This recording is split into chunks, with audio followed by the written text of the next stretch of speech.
문재인 대통령이 어제 NSC 상임위원회 소집했습니다. 문 대통령은 어제 하루 연차 내고요. 오늘 하루 연차 내고 어제부터 양산 사저에서 머물렀는데 북한의 미사일 발사 사실을 정의용 국가안보실장에게 보고받고 이같이 지시했습니다. 그렇군요. 휴가였어요? 네, 그게 굉장히 눈에 띄는데요. 박수현 대변인은 문 대통령의 휴가 배경에 대해서 대통령 휴가가 연간 21일 정도 되는데 그중에 하루를 정식으로 사용했다라고 밝혔습니다. 여기서 웃음이 빵 터졌는데 대통령 연차를 말하는 거잖아요, 이게. 그렇죠. 예. 누구나 가지고 있는 건데 대통령도 가지고 있었습니다. 대통령이 연차인지 몰랐어요, 저는. 근데 워낙 제가 보기에는 꼼꼼하니까 성격 대단히 꼼꼼한 분이거든요, 이 양반이. 내 휴가가 어떻게 되는 거야? 물어봤을 거라고 저는 거의 틀림없이. 그리고 규정을 지져봤겠죠. 대통령이 아무도 그걸 안 물어보는 거니까 뒤져봤더니 대통령 공무원이잖아요. 그래서 연차가 21일입니다 하니까 그럼 그중에 하루 써야 되겠어. 이렇게 된 거라고 저는 보거든요. 근데 이것도 굉장히 좋은 메시지인 것이 대통령도 이제 룰을 따르고 룰만 따르면 연차 써도 된다는 거거든요. 샐러리맨들한테, 그리고 공무원들한테. 이 얘기 나오니까 제가 다른 뉴스 전에 제 나름 현 국정지도 굉장히 높단 말이죠. 이례적으로 높은 편이라고 합니다. 잠시 후 리얼미터하고 만나겠지만. 근데 이제 지난번에 한번 얘기했지만 이 문재인 정부 특징이 상징을 잘 다룬다는 건데 어떤 의미냐면 검찰 개혁. 이건 무슨 담화문 방식으로 할 수 있어요. 뭐 혁신위원회 만들고. 근데 그렇게 하지 않고 윤석열 검사라고 하는 상징으로 어떻게 되겠구나 이렇게 느껴지게 하는 거죠. 그리고 뭐 예를 들어서 국가보훈처. 보훈처라는 게 국가의 헌신은 국민에게 국가가 보상하는 거거든요. 근데 여기 이제 피우진 중령 같은 경우는 그 유방암 가슴 절제술을 했다고 강제 퇴역당했다가 국가를 상대로 다시 행정소송을 해서 국회에 복귀했단 말이죠. 국가에 헌신했는데 국가가 퇴출시켰어요. 그러한 여군보다 국가 보훈의 정신을 잘 드러내는 상징이 없단 말이죠. 이것도 상징인 것이고 인사들이 이런 상징을 굉장히 여러 레이어로 담고 있어요. 뭐 성평등이나 지역 안배나 진보 보수나 뭐 서열 탕평도 네, 있고요. 탕평도 네. 있고 서열 파괴나 격식 파괴나 그 말로 설명하지 않는데 인사를 보고 이 정부가 어디로 가는지 사람들이 느껴지는 겁니다. 예를 들어서 5.18 기념식장에 대통령이 처음으로 정문으로 걸어 들어갔다고 했는데 그때 같이 들어갔던 사람이 4.13 제주 피해자들이에요. 이거 언론에서 잘 안 따지고 있는데 그리고 합창단 있지 않습니까? 임을위한 행진곡. 합창단이 전국 16개 도시에서 다 선발됐어요. 일부러 그렇게 한 거거든요. 안 따지는데 그리고 이제 노무현 대통령 애창곡 상록수를 부른 사람이 안철수 후보 지지한 가수 전인권이었다. 뭐.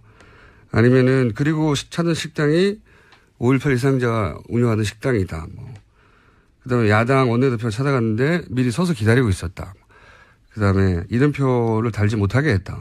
이 디테일에 다 상징을 담고 있거든요.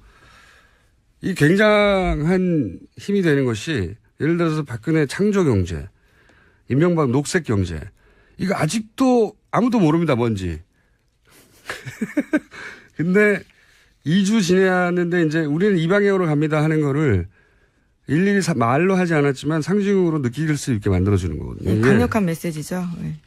제가 그래서 이건 인문학적 소양에서 나오는 거라고.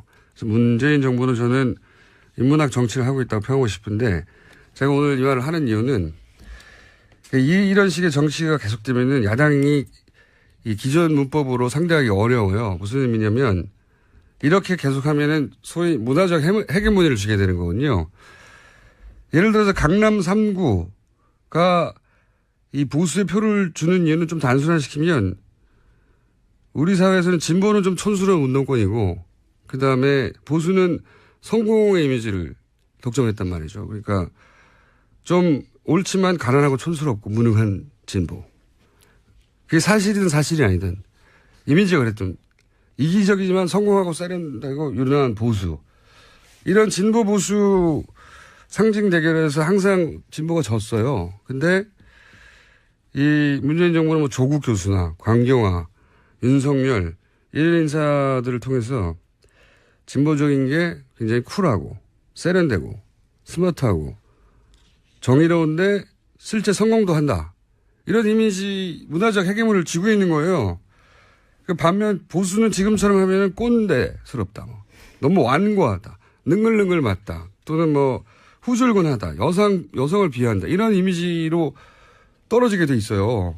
이 상징투쟁에서 이기고 있다는 거예요. 그래서 제가 보기에는 이 문재인 정부 스타일을 보수가 연구를 해서 앞으로 상대해야 한다. 이 상징투쟁에서 계속 지고 너무 길게 얘기했나 하다 보니까.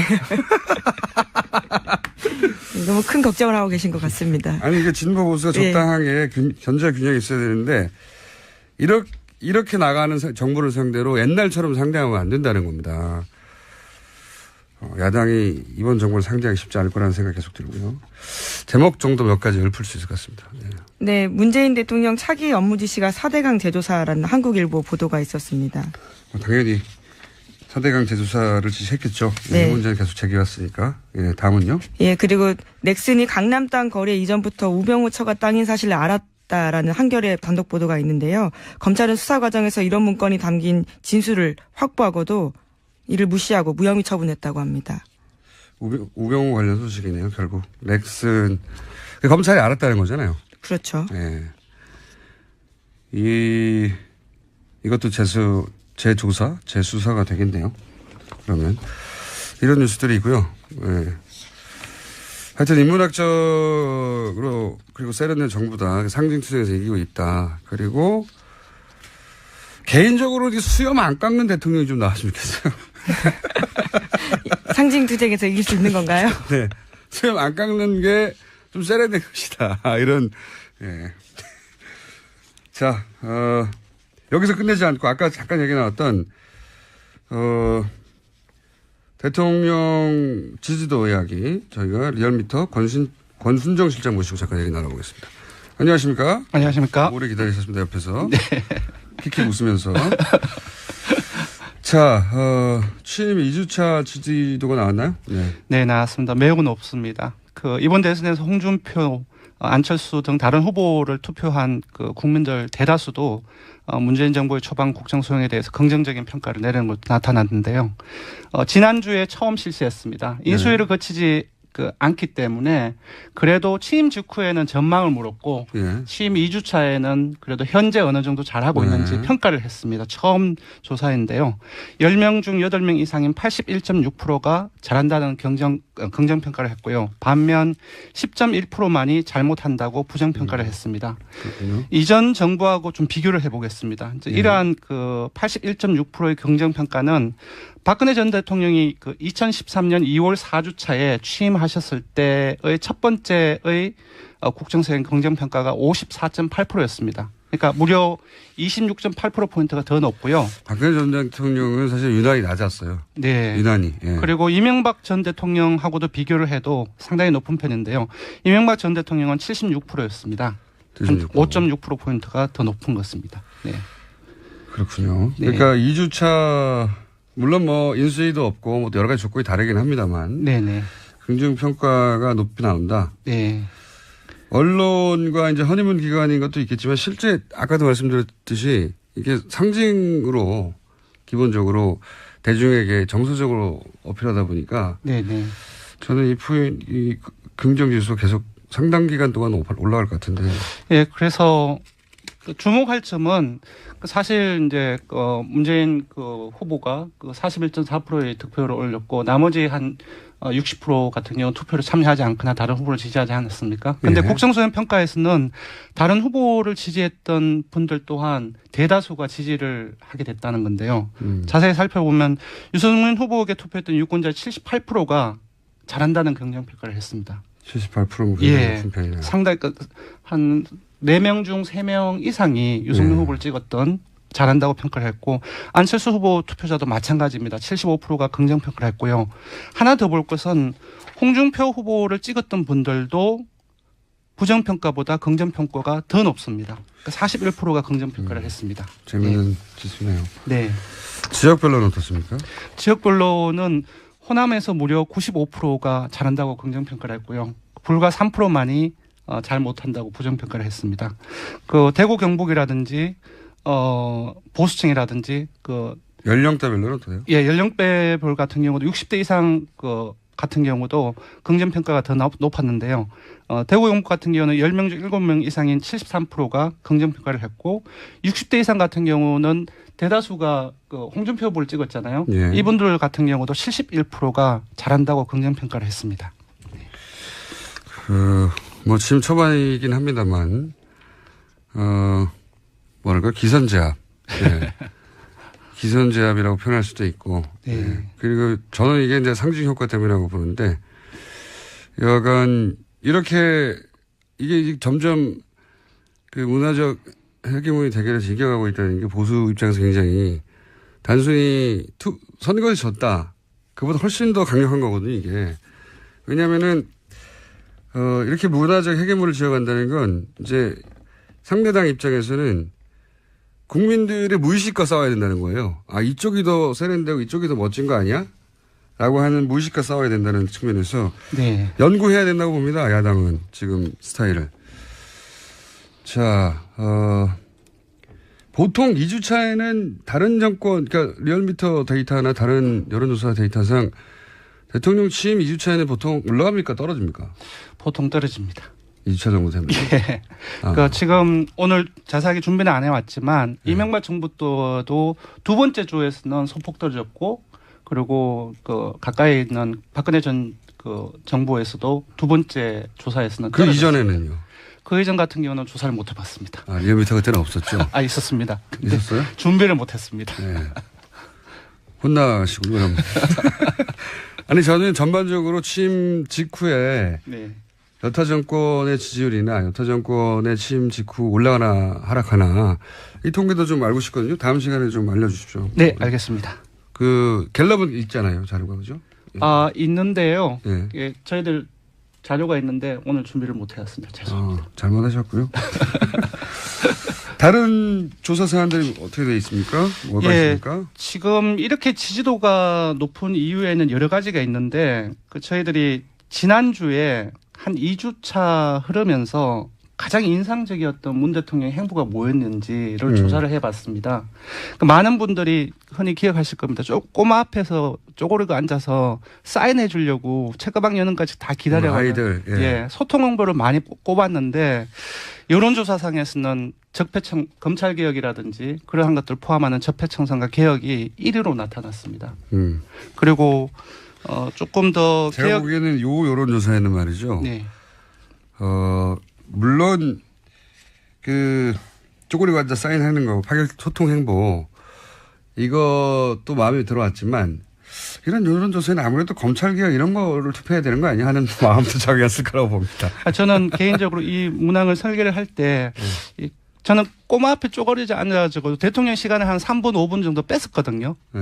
근데 그것이 가장 인상 깊었는데 그것이 1위가 나오지 않을 거라 생각을 했었어요. 그게 인상적이었다 하더라도 예. 이런 여론조사를 하면 이제 검찰개혁 이런 걸 해야죠. 그럴듯하잖아요.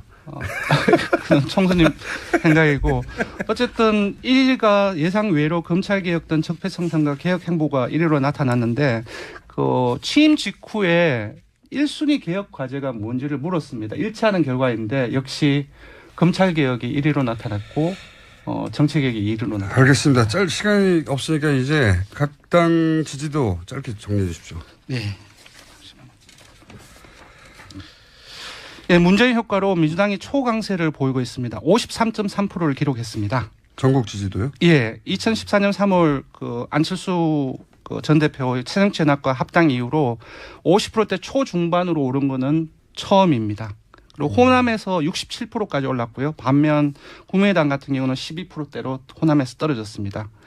눈여겨볼 것은 대구 경북에서도 38%까지 올랐습니다. 거의 40%에 육박했고요. 1위입니다. 그리고 무엇보다 보수층에서 28%를 기록을 했는데 자유한국당이 36%를 기록을 했습니다. 오차 범위 내입니다. 그렇군요. 네. 자유한국당은 어떻습니까? 자유한국당은 12.4%로 2주 연속 하락했고요. 국민의당 역시 7.7%로 떨어졌는데 2주 연속 한 자릿수 최저치를 경신했습니다. 반면 역시 바른정당과 정의당도 각각 6.8%, 6.6%로 하락세를 보였고요. 정의당 같은 경우는 지난주에 9.6%를 기록했는데 3.0%포인트가 떨어졌습니다. 많이 역시 떨어졌네요. 문재인 효과로 인해서 그 정의당을 지지하는 다수의 지지층이 민주당 쪽으로 쏠린 결과로 보입니다. 알겠습니다. 조사하게 말씀해 주십시오. 네.